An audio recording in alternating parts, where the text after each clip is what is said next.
Good morning. देखिए, आज English में जो हम डिस्कस करेंगे that is short story first, short story one, the luncheon by Somerset मॉगम।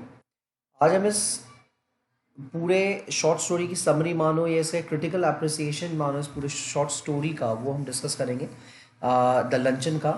देखिए, द लंचन जैसे मैं आपको पहले बता चुका हूँ, लंचन जो है वो बेसिकली दो कैरेक्टर्स पे बेस्ड है पूरा के पूरा। एक जो कैरेक्टर है वो है आपका ऑथर, और दूसरा कैरेक्टर है वो लेडी, 40 years ओल्ड लेडी, जो एक्चुअल में ऑथर को कहीं ना कहीं बेवकूफ़ बनाती है, उसके ऊपर है। तो ये जो पूरी पोएम है, इस सॉरी ये जो पूरा चैप्टर है, शॉर्ट स्टोरी जो है, इसकी समरी बेसिकली क्या है, इसका एक क्रिटिकल एनालिसिस जो क्या है वो मैं आज आपके सामने डिस्कस करूंगा। देखिए, the story entitled the luncheon by Somerset मॉगम। ये स्टोरी द लंचन जो है वो सोमरसेट मॉगम ने लिखी है। Is an excellent comedy arising out of character of a lady. ये एक बहुत एक्सीलेंट कॉमेडी है जो कहीं ना कहीं एक लेडी के कैरेक्टर से उत्पन्न होती है, एक लेडी के कैरेक्टर से उत्पन्न होती है, who as an admirer of मॉगम स्टोरी, जो मॉगम की स्टोरी की बहुत बड़ी एडमायर है, जो मॉगम सोमरसेट मॉगम की स्टोरी की बहुत बड़ी एक एडमायर यानी प्रशंसक होती है। And who is a gluten, और कहीं ना कहीं और ये जो लेडी होती है पूरी पूरी ग्लूटन होती है, बहुत पेटू होती है। This lady is conceived as a glutton. ये लेडी जो है वो ग्लूटन मानी गई है, यानी an excessive greedy eater. An excessively greedy eater का मतलब होता है जो लालच के कारण बहुत बहुत खाती है। An overeater, you can say an overeater होती है ये। हु प्रिटेंड्स, जो ये दिखाती है to be the most abstemious in her habits of eating and drinking. जो ये दिखाती है पूरे इस चैप्टर में कि वो कहीं ना कहीं बहुत मॉडरेटिंग है। मॉडरेटिंग मीन्स होता है बहुत फ्लेक्सिबल है, क्योंकि उस पूरे चैप्टर में ये कहती रहती है कि I doesn't take more than one thing in luncheon, कि मैं एक चीज़ से ज़्यादा कभी नहीं खाती हूँ। और वो सबसे मोस्ट एक्सपेंसिव डिशेस और सबसे हैवी डिशेस को वो कहीं ना कहीं ऑर्डर करती है, और वो पूरे उन्हीं डिशेस को वो कहीं ना कहीं इंजॉय रेलिश करके वो खाती है। तो वो बहुत मॉडरेटिंग दिखाती है अपने हैबिट्स में, that she is very moderating in her habits, कि वो बहुत मॉडरेटिंग है अपने ईटिंग एंड ड्रिंकिंग हैबिट्स में। In this story, a lady who is an admirer of Mogham's story wrote to Mogham. इस स्टोरी में जो लेडी होती है, जो मॉगम की स्टोरी की बहुत बड़ी एडमायरर है, मॉगम की स्टोरी की बहुत बड़ी एडमायरर है, वो मॉगम को लिखती है that she had read and enjoy his book, कि उसने कहीं ना कहीं उसके बुकों को पढ़ा है, एंजॉयड इट, और उसको बहुत इंजॉय किया है। And she would be glad to meet and have a talk to him, और उसको बहुत ग्लैड, उसको बहुत अच्छा लगेगा if she get a chance, if she avail a chance to meet him, कि वो उससे मिले and have a talk to him, और उससे वो मिलके बात करे। उसको सबसे अच्छा ये लगेगा कि if she will feel glad, अगर वो वहाँ पे आती है, मतलब अगर वो ऑथर से मिल पाए और ऑथर से मिलके वो उससे बात कर पाए।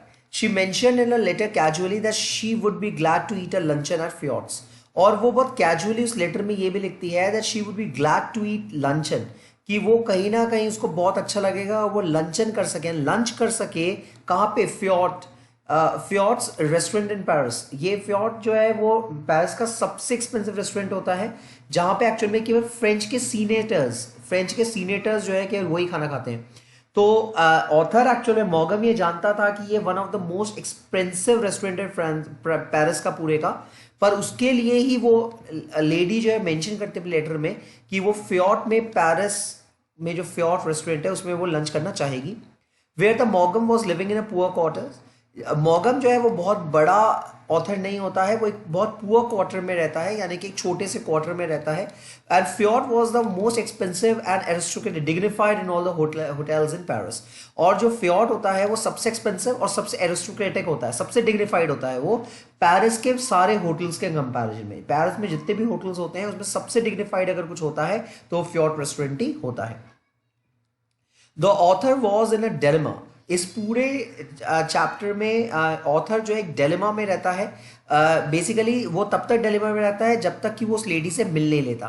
तो वो ये कहता है the author was in dilemma. Author एक कंफ्यूज हो जाता है as he was a poor person living in a humble manner, क्योंकि वो बहुत बड़ा ऑथर नहीं होता है, पुअर होता है और बहुत हम्बल मैनर में वो रहता है, यानी वो उदार तरीके से वो रहता है। ऑथर जो है वो बहुत उदार तरीके से रहता है, but out of the sense of chivalry यानी कर्टिसी, पर एक कर्टिसी के नाते ही promise to offer the luncheon at Foyot's. वो उसको प्रॉमिस करता है कि वो फ्योर्ट में उसको लंच जो है वो ऑफर करेगा। वो उसको प्रॉमिस करता है कि वो फ्योर्ट में लंच जो है उसको ऑफर करेगा out of शिवलरी, out of शिवलरी, out of courtesy वो उसको प्रॉमिस करता है, क्योंकि देखो ऑथर जो होता है वो कहीं ना कहीं अपनी डिग्निटी को और अपने रेपुटेशन को मेंटेन करना चाहता है एक अनआइडेंटिफाइड या फिर एक डिस्गाइज्ड एक डेट के लिए, ठीक है, एक वो जो ब्लाइंड डेट काइंड ऑफ कि जिसने उसको ऑथर ने कभी देखा नहीं था, उसको ऑथर बस ये जानता था कि एक लेडी है जो उसकी बहुत बड़ी एडमायरर है, और ऑथर ये बिल्कुल नहीं चाहता था कि उस लेडी को, और फीमेल फैन फॉलोइंग है तो ऑथर बिल्कुल नहीं चाहता था कि वो उसको मना करके अपनी डिग्निटी को या फिर अपने रेपुटेशन को उसके सामने गिराए। केवल इसीलिए out of शिवलरी, out of courtesy and being a man, वो उसको जो है वो उस लेडी को जिसको उसने कभी देखा ही नहीं था इससे पहले, उसको वो क्या करता है, लंच के लिए इनवाइट कर देता है। जब वो ऑफर करती है उसको इनवाइट करता है। The lady arrived at appointed hour, lady जो है वो ठीक अपॉइंटेड आवर में, अपॉइंटेड आवर मीन्स होता है जो टाइम डिसाइड किया होता है उस टाइम में पहुंच जाती है। For her external appearance the lady was not at all beautiful, बाहर से वो लेडी बिल्कुल अच्छी नहीं दिखती है। शी वॉज पास 40, वो 40 साल की अधेड़ उम्र की दिखती है। शी हैड आर्टिफिशियल टीथ, उसके जो दांत होते हैं वो पूरे आर्टिफिशियल होते हैं। Which she kept on displaying by laughing, जो वो हमेशा जब वो हंसती है तो उसके बड़े बड़े दांत जो है वो दिखते रहते हैं। At every stage in a talk, उसके बातों के एवरी स्टेज में वो दिखते रहते हैं। शी वॉज गिरालियस, वो बहुत गिरालियस होती है, गिरालियस मतलब बहुत टॉकेटिव होती है, वो बहुत टॉकेटिव होती है, उसको बात करना बहुत पसंद होता है। Although from the very first she declare that she never eight anything for luncheon, although from the very first, हालांकि बहुत पहले, यानी कि जब वो पहले पहले मिली उसको रेस्टोरेंट में, तब उसने हमेशा ये कहा that she never eight anything for luncheon, कि वो लंच में कुछ भी नहीं खाती है, क्योंकि ऑथर को उसने बार बार अश्योर और रीअश्योर किया था कि वो लंच में कुछ भी नहीं खाती है। And that at the most she ate one thing for lunch, और अगर बहुत ज्यादा उसको कोई फोर्स करे, अगर उसको कोई ऑपरेशन अगर उसके ऊपर डाले, तो वो आउट ऑफ ऑपरेशन वो केवल एक ही चीज खाती है लंच में, वो लंच में केवल एट अ टाइम एक ही चीज खाती है। The reassurance of the lady makes the author comfortable, जब लेडी उसको बार बार फ्योट में उसको ये अश्योर करती है कि मैं एक चीज से ज्यादा नहीं खाती हूँ या मैं नहीं खाती हूँ, जब उसको बार बार रीअश्योर करती है ना, तो ऑथर को बहुत कंफर्टेबल फील होता है, क्योंकि ऑथर अच्छी जानता है फ्योट रेस्टोरेंट है और बहुत एक्सपेंसिव रेस्टोरेंट है, it is must of the most dignified restaurant in the Paris. तो वो ये देखता है कि जब वो लेडी बार बार कह रही है तो इसका मतलब क्या है, उसको थोड़ा सा कंफर्ट फील होता है कि बहुत ज्यादा पैसा उसका नहीं जाएगा। बट शी वॉज सैडली डिसल्यूजन्ड, पर देखा जाए तो ऑथर को सैडली डिसल्यूजन, डिसअपॉइंट करती है वो when the lady began to eat, जब वो लेडी खाना खाने बैठती है तो कहीं ना कहीं ऑथर बिल्कुल शटर ऑफ हो जाता है। शटर ऑफ का मतलब होता है पूरी तरीके से टूट जाता है, क्यों, वो बहुत डिसअपॉइंट होता है कि वो लेडी मोस्ट एक्सपेंसिव डिशेस जो है वो ऑर्डर करती है अपने खाने के लिए। It seem nothing less than a well planned attack, ये एक वेल प्लान्ड अटैक के अलावा कुछ भी नहीं दिखता है। ऑथर के एक वेल प्लान्ड अटैक के अलावा ये कुछ भी नहीं दिखता है। ऐसा लगता है कि उस लेडी ने ऑथर के ऊपर वेल प्लान्ड अटैक जो है वो किया है, मतलब वो पहले से जानती थी कि ये फ्योर सबसे एक्सपेंसिव रेस्टोरेंट है और उसमें जो खाने हैं वो भी बहुत ज़्यादा महंगे हैं, तो वो पहले ही उसको ऐसे रेस्टोरेंट में लेके जाती है जो सबसे एरिस्टोक्रेटिक और सबसे डिग्निफाइड होता है पूरे पेरिस में। The lady had tremendous enormous apatite for diet and drinks, lady का जो एपेटाइट होता है वो बहुत ट्रिमेंडियस होता है, यानी बहुत ज़्यादा खाती है वो, उसके डाइट एंड ड्रिंक्स के प्रति उसकी रुचि बहुत ज़्यादा होती है, मतलब खाने के प्रति रुचि बहुत ज़्यादा होती है।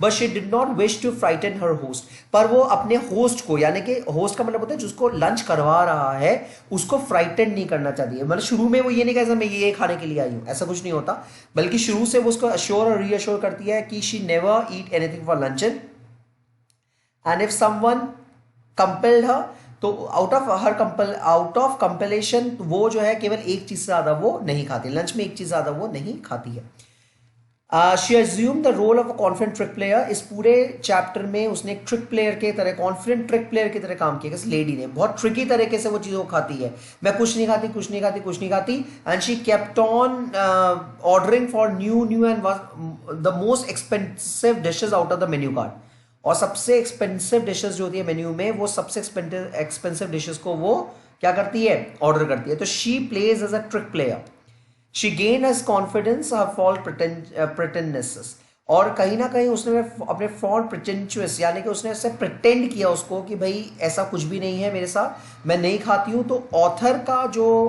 एक भरोसा था वो भी जीत लेती है। The summary of a pretence was that she declare to be warm admirer of his work, इस पूरे चैप्टर में उसने ये दिखाया है उस लेडी ने कि वो एक बहुत एक वार्म एडमायरर है ऑथर की, ठीक है, उसके काम की। And she was one of the most temperate sober woman in the world, और वो पूरे वर्ल्ड में सबसे सोबर वुमन है, वो पूरे वर्ल्ड में सबसे सोबर वुमन है। She kept on assuring him that she never eight anything for lunch, वो उसको बार बार कहती रहती है कि भाई वो लंच में कुछ भी नहीं खाती है except this and that the other thing, कभी ये और कभी वो, यानी एक चीज से ज्यादा वो कभी भी नहीं खाती है। She was very casual mention, वो बहुत कैजुअली मेंशन करती है that she ate more for keeping the conversation going on rather than feeding herself. वो उसे ये भी एक्सक्यूज देती है कि अगर वो खाती है तो केवल कॉन्वर्सिएशन, बातें चलती रहे इसलिए वो खाती है, वो पेट भरने के लिए नहीं खाती है।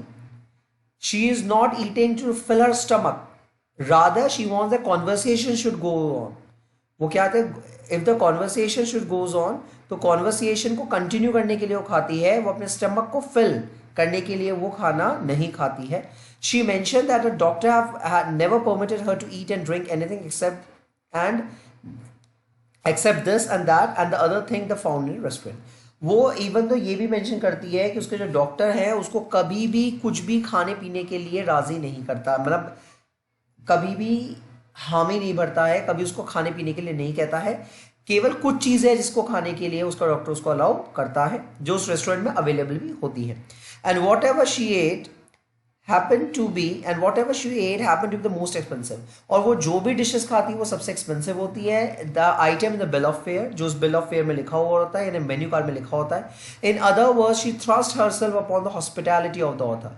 अगर अब मैं देखूं दूसरे मायनों में, वो कहीं ना कहीं अपने आप को थ्रस्ट यानी कि अपने थोप देती है ऑथर की हॉस्पिटैलिटी में, ऑथर की अतिथि संस्कार में, यानी गलत फायदा उठाती है। ऑथर ने एक्चुअल में इतना एक्सपेक्ट नहीं किया था वो इतना एक्सप्लॉइट हो जाएगा इस पूरे लंच में, लंच के ड्यूरेशन में या लंच के दौरान वो इतना एक्सप्लॉइट हो जाएगा, और वो कहीं ना कहीं इतना टॉर्चर होगा, ना केवल मेंटली बल्कि फाइनेंशियली भी उसका पूरा महीने का जो उसका बजट था वो कहीं ना कहीं ड्विंडल आउट हो जाता है, गड़बड़ा जाता है, कि वो पूरा के पूरा पैसा जो है वो केवल एक पर्टिकुलर उस रेस्टोरेंट में उसको लंच करवाने के लिए गवा देता है। In addition to this, a lady assume the role of solicitous matron, attentive zealous housekeeper.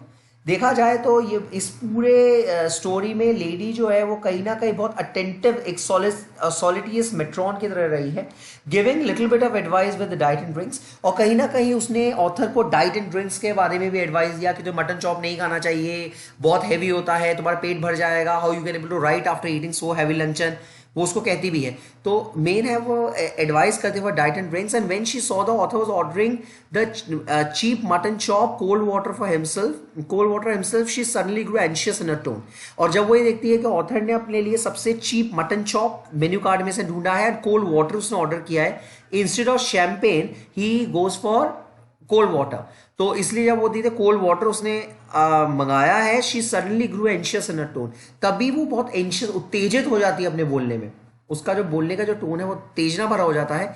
She said the mutton chops are very heavy food, वो उससे ये कहती है कि मटन चॉप बहुत ज्यादा हैवी फूड होते हैं and would upset the health, और इससे उसका तबीयत भी खराब हो सकती है। किसकी? ऑथर की। वो लेडीज को सजेस्ट करती है ना कि मटन खाओगे तो तबीयत बिगड़ जाएगी and you won't able to write better, क्योंकि तुम्हारा दिमाग जो है काम ही नहीं करेगा, you will feel more tired after in such a heavy luncheon.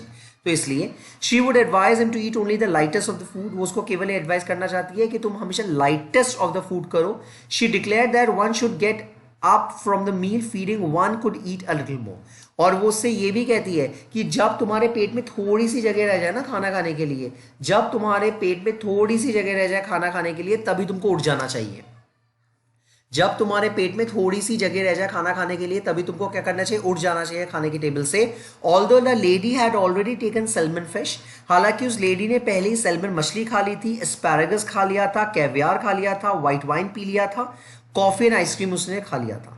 उसने ये सब चीजें जो उसने ऑलरेडी कंज्यूम कर लिया था, उसने सब चीजें ऑलरेडी मंगा लिया था, ऑर्डर प्लेस कर दिया था, खा लिया था। There is also an exposure of the popular fallacy about humorists and comedians at the end of the story.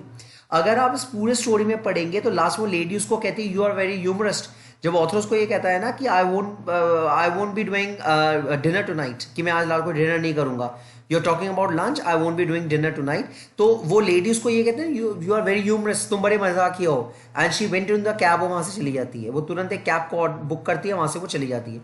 तो इसमें लास्ट में क्या, कॉमेडियन ह्यूमरिस्ट जो है, कॉमेडी कैरेक्टर जो है वो सामने आता है, यानी पूरी उसमें एक वो आता है सामने कॉमेडी का, there's a dent of comedy, I must say.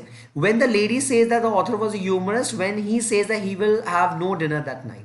ये मैं आपको अभी बता ही रहा था कि जब लेडी उसको ये कहती है, जब ऑथर उसको कहता है कि मैं रात को डिनर नहीं करूंगा, तो लेडी उसको ह्यूमरस कह के निकल जाती है. क्यों? क्योंकि लेडी के दिमाग में एक ये एल्यूजन हो जाता है कि एक ऐसा ऑथर जो इतना एक्सपेंसिव रेस्टोरेंट में उसको खाना खिलाने लाया है, उसको मोस्ट एक्सपेंसिव डिशेस उसने फीड करवाए हैं, तो इतना एक्सपेंसिव रेस्टोरेंट और इतना एक्सपेंसिव डिशेस को ऑर्डर करने के बाद और टिप देने के बाद कोई व्यक्ति के पास बिल्कुल पैसा नहीं है, she can't able to get down with it. वो उसको इस कंक्लूजन को ड्रॉ ही नहीं कर पा रही थी. The author said that because of his small budget of the month was exhausted in supplying the bill for the luncheon. क्योंकि ऑथर ये ऑलरेडी चैप्टर में कह ही चुका है कि क्योंकि उसके पास इतना पैसा नहीं होता, जो पैसा होता है वो ऑलरेडी खत्म हो चुका होता है उस लंच में, but the lady takes it as a joke. पर लेडी जो है उसको जोकली ले लेती है. ऐसा हमको बताया कि उसको लगता है कि इतना एक्सपेंसिव के बाद अगर ये कर रहा है तो जोक ही कर रहा है, तो लेडी उसको इसमें मजाक में ले लेती है, उसको ह्यूमरिस्ट कह के वहां से निकल जाती है. तो बेसिकली अगर तुम देखोगे पूरा चैप्टर जो है एक सटायर है, एक व्यंग है यंग जनरेशन के ऊपर या उन लोगों के ऊपर जो कहीं ना कहीं अपनी कैपेसिटी, अपनी कैपेबिलिटी के बियॉन्ड काम करते हैं, अपनी कैपेसिटी, अपनी कैपेबिलिटी के बियॉन्ड काम करते हैं, और बाद में क्या होता है वो लोग पछताते हैं. जैसे ऑथर के सामने वो अपना 80 गोल्ड फ्रांसिस जो है वो केवल उस लेडी को लंच करवाने में गवा देता है, और पूरा मंथ जो है उसका बहुत ज्यादा स्ट्रगल के साथ जाता है. तो इसलिए कहा जाता है, या इस चैप्टर में यही कहा गया है, मेन इसकी जो क्विंटेसेंस चैप्टर का यही है कि हर व्यक्ति को अपनी कैपेसिटी और कैपेबिलिटी के अकॉर्डिंग ही काम करना चाहिए. और कभी भी दूसरों, अगर कोई लोग उसको, आपको पता है अच्छी तरह से, अगर आप बहुत ज्यादा इनोसेंट हो और कोई आपको फूल बना रहा है, तो डोंट बी बिफूल्ड बाय अदर्स. तो दूसरों के द्वारा पागल नहीं बनना चाहिए. तो ये बेसिकली इस पूरे चैप्टर की समरी जो है वो है. Thank you.